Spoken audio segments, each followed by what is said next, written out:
सभी को नमस्कार। स्वागत है आपका हमारे YouTube चैनल पर। तो प्रिय विद्यार्थियों, इस वीडियो में अध्यापन करने वाले हैं कक्षा 8 की जो लेटेस्ट प्रखर कार्यपुस्तिका हिंदी विषय की, इसके कार्यपत्रक संख्या 96 से लेकर के 100 तक का संपूर्ण सॉल्यूशन तथा इसके जो आकलन 18 का संपूर्ण सॉल्यूशन इस वीडियो के माध्यम से हम करेंगे। तो प्रिय विद्यार्थियों, शुरू करते हैं। देखते हैं सबसे पहले कार्यपत्रक 96 का सॉल्यूशन। यहाँ पर एक अनुच्छेद है, अनुच्छेद को पढ़ करके नीचे प्रश्नों के उत्तर आपको देने हैं। तो यहाँ पर देखते हैं। सबसे पहले 1 नंबर प्रश्न है, चित्तौड़गढ़ किस लिए प्रसिद्ध है? तो उत्तर लिखना है पहाड़ी पर बने दुर्ग के लिए प्रसिद्ध है। 2 नंबर, चित्तौड़गढ़ का किला कौन सी नदी के किनारे स्थित है? बेड़त नदी के किनारे। 3 नंबर है, अर्थ लिखकर वाक्य बनाना है। तो यहाँ पर वाक्य शब्द दे रखा है। तो हिमालय भारत का सिरमौर है, देश की आज़ादी में अनेक वीरों ने बलिदान दिया, मेवाड़ के प्रताप सूरवीर थे, ताजमहल अद्वितीय स्मारक है। नेक्स्ट आगे, चित्तौड़गढ़ का किला किसका प्रतीक है? उत्तर लिखना है चित्तौड़गढ़ का किला राजपूतों की वीरता, त्याग और बलिदान का प्रतीक है। नेक्स्ट आगे 5 नंबर, दिए गए शब्दों के समानार्थी शब्द लिखिए। तो यहाँ पर साहस का हिम्मत, विश्व का संसार, दुर्ग का किला। नेक्स्ट 6 नंबर, भारत के प्रसिद्ध किलों के नाम और वह किला कहाँ स्थित है लिखिए। तो किले का नाम लोहागढ़ जो भरतपुर में है, मेहरानगढ़ जोधपुर में स्थित है, कुंभलगढ़ राजसमंद में। अगला है कार्यपत्रक 97 का सॉल्यूशन। यहाँ पर एक गद्यांश दे रखा है, इस गद्यांश को पढ़ना है, पढ़ करके प्रश्नों के उत्तर देने। तो 1 नंबर प्रश्न देखते हैं, प्रदक्षिणा पथ पर चढ़ने के लिए किस दिशा की सीढ़ियाँ हैं? दक्षिण। स्तूप के प्रवेश द्वारों की ऊंचाई लगभग कितनी है? 10 मीटर। वृक्ष किसके ज्ञान का प्रतीक चिन्ह है? महात्मा बुद्ध की। नेक्स्ट है आगे 2 नंबर, दिए गए शब्दों के रिक्त स्थानों की पूर्ति करनी है। तो यहाँ पर आएगा बलुआ पत्थर, महात्मा बुद्ध और वेस्टनी। नेक्स्ट आगे 3 नंबर, अगर आप अपने परिवार से दर्शनीय स्तर पर हैं और भीड़ के कारण बिछुड़ गए तो आप क्या करेंगे? तो यदि हम परिजनों से बिछुड़ जाते हैं तो सबसे पहले पुलिस आसपास हो तो उसकी मदद लेंगे, किसी से फ़ोन लेकर परिवार के से अपनी स्थिति बताएंगे जिससे वे वहाँ पहुँच सके। नेक्स्ट आगे कार्यपत्र 98 का सॉल्यूशन। यहाँ पर समाचार पत्र की कटिंग है, इसको आपको पढ़ना है। अब इसके जो नीचे इस कटिंग के अनुसार आपके प्रश्न है, देखते हैं।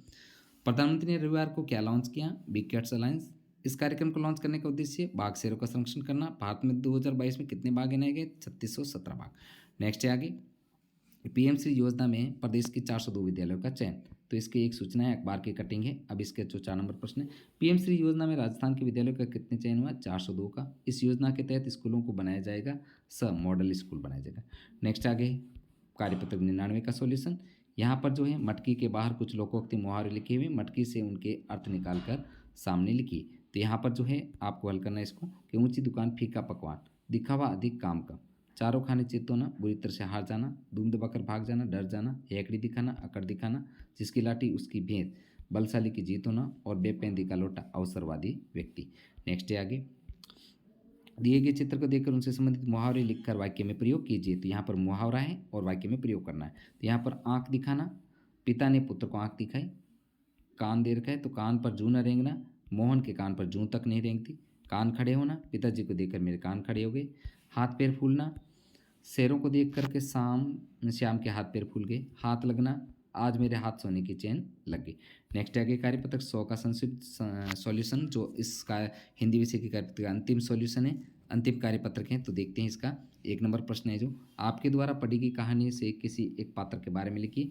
तो उत्तर लिखना है, लाख की चूड़ी कहानी में बदलू काका एक पात्र जो लाख की चूड़ियाँ बनाता है। वह एकदम सरल स्वभाव का धनी है, लेकिन जब शादी पर सुहाग की चूड़ी लेने कोई आता है तब वह अपने जिद पर अड़ जाता है।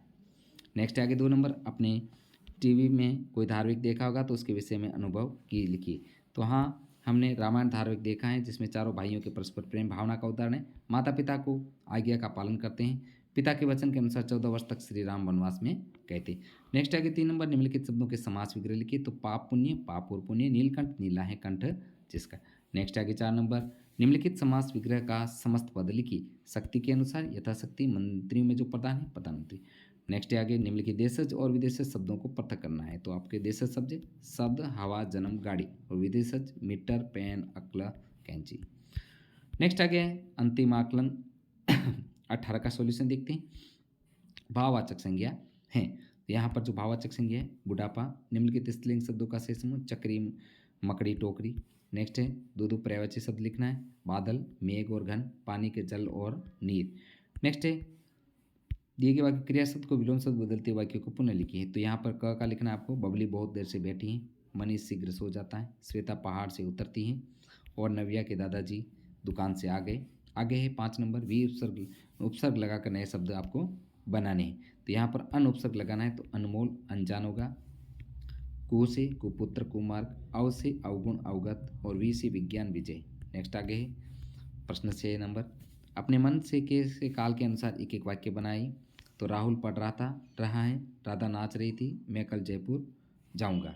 तो ये वर्तमान काल, भूतकाल और भविष्य काल तीनों के अलग अलग वाक्य बने। अब 7 का क है, पत्र लिखेगा कल पिताजी को कनिष्क। तो इसका जो शुद्ध सही क्रम में होगा, कनिष्क कल पिताजी को पत्र लिखेगा। इसका ख का होगा, बच्चे कभी कभी भीड़ में खो जाते हैं। ग का होगा, बच्चे खिलौने पाकर खुश हो जाते हैं। नेक्स्ट आगे एक छोटा सा गद्यांश दे रखा है, इसके प्रश्न आपको करने हैं। तो इसका 1 नंबर प्रश्न है जो उपयुक्त गद्यांश का शीर्षक पेड़ पौधों का जीवन चक्र। 2 नंबर है मिट्टी से के नीचे बड़ा बीज कब अंकुरित हुआ। तो इसका 1 नंबर राइट है। और 9 नंबर प्रश्न है जो गद्यांश में ऐसा क्यों कहा गया है कि अब सोइए मत उठो, ऊपर उठ जाओ, सूर्य की रोशनी देखो। तो यहाँ पर गद्यांश का भावार्थ है कि समय अनुसार आलस्य त्याग कर निरंतर कार्य करते रहना चाहिए।